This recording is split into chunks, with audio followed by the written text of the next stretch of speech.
you know. It has been mobilized by ourselves from ordinary people. And because people believe they can achieve something on their own, change of mindset. For me, that's a major, major milestone. Even structures like Masengere, it's a huge building. It's bigger than Bulang, actually, in surface area. Masengere or the tombs or these other things. You can talk about the TV, BBS, and all these things. They are big milestones, but you can't compare them to the change in attitude of the people in the kingdom. Yeah, you really, I mean, I saw you at the time during the 3 years you're talking about.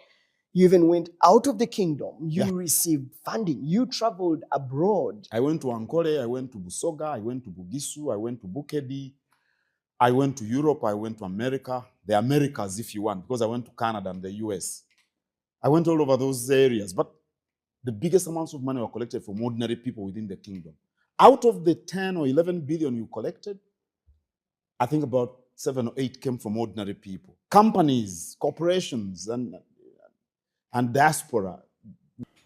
Sserwanja yamubuuziza nti emyaka 12 gy'amaze mu bukulembeze obanga ye Katikkiro wa Buganda, n'amugamba asooke ayogere ku byakoze.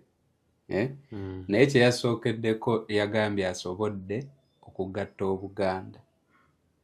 N'agamba nti atambudde oba yatambula mu bitundu by'eggwanga eby'enjawulo n'awantu omuntu gy'ayinza olowooza nti si Baganda, oba omuntu bayinza osanga n'Abaganda nti mmwe temuli Baganda. Nawe example nga bw'ogamba nti ogenze Nakasongola, abantu abo b'osangayo, ogenze Kooki, ng'oli agamba nti mmwe muli Bakooki, okitegedde. N'agamba naye yasobodde obbagatta. Yagamba kyekintu kyasinze mu byayogedde kyasinze okwenyumiririzaamu okukuuma obumu bw'Abaganda. Then kati ono Sserwanja n'amugamba nti naye ate nze nandyagadde twogere nnyo Kasubi Tombs nti ate ekintu ekyo kye wakola okuzimba Kasubi, kati Mayiga n'amugamba nti ate ekyo si kyekikulu ku nze ekyokukuŋŋaanya ssente, naye ensonga enkulu kwali kukyusa mindset y'abantu mu Uganda oba mu Buganda etya. Naawe ekyokola kunaga President Museveni bwe yakyalako Buganda yalina emikolo mu mwaka gwa 1996 oba gyali gya matikkira ga Kabaka, ndowooza oba gwalinga mulundi gwa kumeka. Kati nti President bwe yajja yabagamba timulekerawo okubeera nga